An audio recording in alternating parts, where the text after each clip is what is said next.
Бүгін бір тахаджудке барып кеп едік. Қандай болып қалдық, а? Араларымызда кейбіріміздің ең алғашқы өміріндегі алғашқы тахаджуд шығар бұл. Еңгезердей, темірзердей болып жүргенімізден не пайда?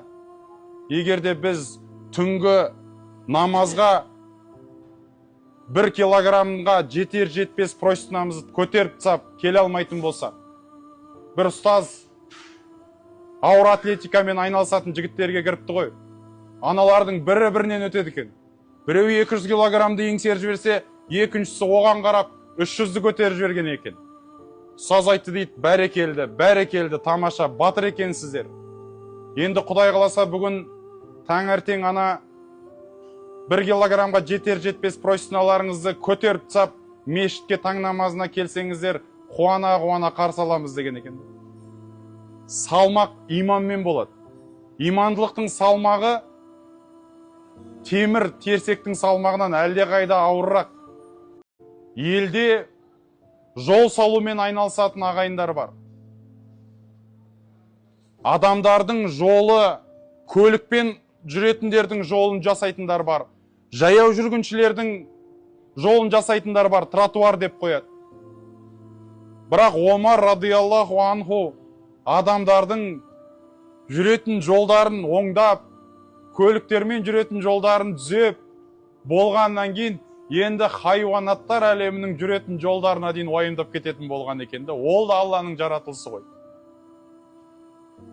Лау анна шатан таассарат фил Ирак ла хашиту ан ясаланиллаху анха я Омар лима лам туаббат лаха тариқ деп айтты дейді.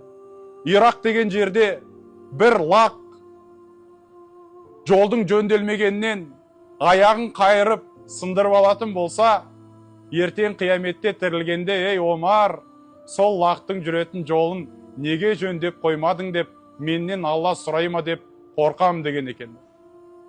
Сен неге қорқпайсың? Адамның жолынан жеуге, көліктің апаттарына себепкер болуға сен неге қорқпайсың?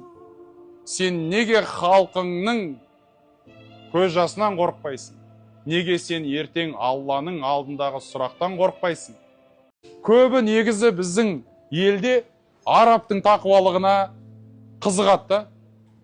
Мен сіздерге айтайын, тақуалық біздің елде, біздің елдің әйелдері тақуарақ.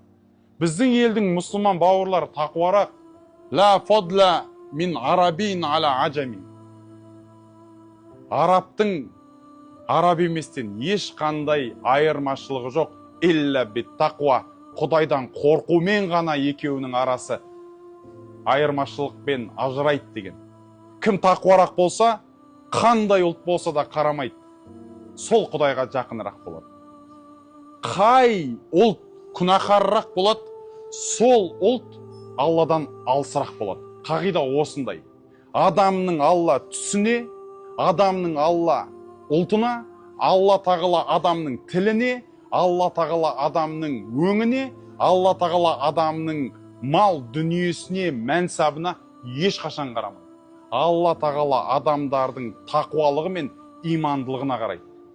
Абай атамыз айтады, егерде есті адамдардың қатарынан болғың келсе, онда күніне бір мәрте, әйтпесе аптасына бір рет, немесе жоқ дегенде айына бір мәрте өз-өзіңнен есеп ал деген екен. Біздің 20 жыл болған шығар өзімізден өзіміз есеп алмағанымызға. Біз өзімізді өзіміз жалпы есептемейміз де ғой. Біз біреулерді есептейміз. Бізге өзіміз қызық емес болып қалғанбыз ғой. Омар радиаллаху анху сақалы суланғанша тахаджуд намазында жылайды екен. Я Омар, маза тақулу ли роббика ғадан. Ей Омар, Раббыңның алдына барғанда ертең не деп жауап бересің? Хасибу анфусакум қабла ан тухасабу, вазину а'малакум қабла ан тузану дейді екен да. Өздеріңді өздерің есеп күні басталмай тұрып, есептеп тастаңдар.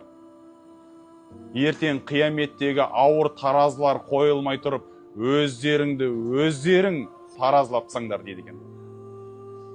Шәкәрім атамыз айтып жатыр, әуелі адам болсаң өзіңді біл дейді. өзіңді таны, қайдан келдің, не істеуің керек, сауабың қайсы, обалың қанша, ертең өлгеннен кейін Алланың алдына барғандағы есебің қандай, жәннаттасың ба, тозақтасың ба, қабірде жағдайың қандай, осының барлығын сен тірі кезіңде ойлану керек. Адам болсаң әуелі өзіңді біл, адамға сөйлейтұғын сөзіңді біл дейді. Кімге қалай сөйлеу керек екен өкінішке орай ұмытып қалдық. Үлкен ақсақалдарға сен деп қоямыз, үлкен ұлағатты ұстаздарға сен деп қоямыз, ата-анаға сен деп сөйлейміз. Құрмет жоғалған. Кіммен қалай сөйлесу керек екен білмей қалдық. Даналық кетті. Адамдардан надандық келді. Адаммен сөйлейтұғын сөзіңді біл. Әрбір жаста әрбір түрлі міндетің бар дейді. Әр жаста балалық кезде өзіңнің міндетіңді біл. Орта жасқа келгенде өзің міндетіңді біл. Үлкен ел ағасы болғанда ел ісіне аралас. Қарттық шаққа келген кезде жастарға ақыл, парасат үйрет. Әр жаста әрбір түрлі міндетің бар. Қай жаста не істейтін кезіңді біл дейді. Бұны бір ауыз сөзбен шариғатта даналық дейді. Вадуъ шай фи маудуихи. Әрбір нәрсені өзінің орнына қоя білу деген сөз.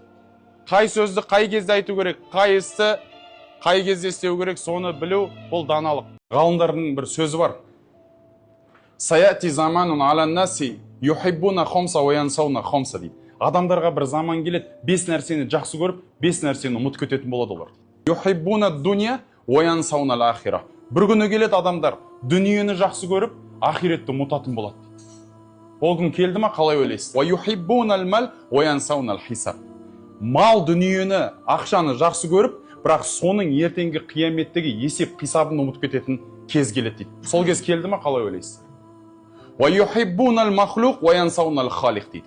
Мақлұқаттарды, жаратылыстарды жақсы көріп, сол жаратылыстарды жаратқан жаратушыны ұмытып кететін күн келеді дейді. Төртіншісі юхиббуна ал-қусур ва янсауна ал-қубур дейді. Үйлерді, ғимараттарды, коттедждерді жақсы көріп кетеді, сарайларды жақсы көріп кетеді. Бірақ ертеңгі баратын мәңгілік қабірлерін ұмытып кетеді дейді. Ва юхиббуна ал-маъсия ва янсауна ат-тауба дейді. Күнәларды, ләззаттарды жақсы көріп кетеді, бірақ сол ләззаттарды жасап, күнәларға батқаннан кейін артынан өкініп тәубе етуді ұмытып кететін замандар, сондай адамдар келеді дейді. Сондай өмір келді. Адамдар дүниені жақсы көріп, ахиретті ұмытып кетті. Бір мәңгілік өмір сүретіндей. Адамдар малдың артынан қуалап кетті, бірақ ертең ол малдың есебі бар екенін ұмытып кетті. Адамдар жаратылысқа махаббат қойып тамсанатын болды, бірақ соны жаратқан жаратушыға тамсанбайтын болды. Және де адамдар үй салып, ғимараттарды салудан жарысып, сол ғимараттардан кейінгі баратын өздерінің мәңгілік үйлерін абаттандыруға, сол жерді нұрландыруға, қалай сол жерде жатамыз деген нәрсені ұмытып кетті. Және де бесіншісі, мына дүниеде күнә жасап, тәубе жасамай, өлмейтіндей өмір сүріп, тәубелерін ұмытып кетті. Тәубеге келуді ұмытып кетті. Қазақ айтады, тәубеңе кел дейді. Тәубеге келу керек та.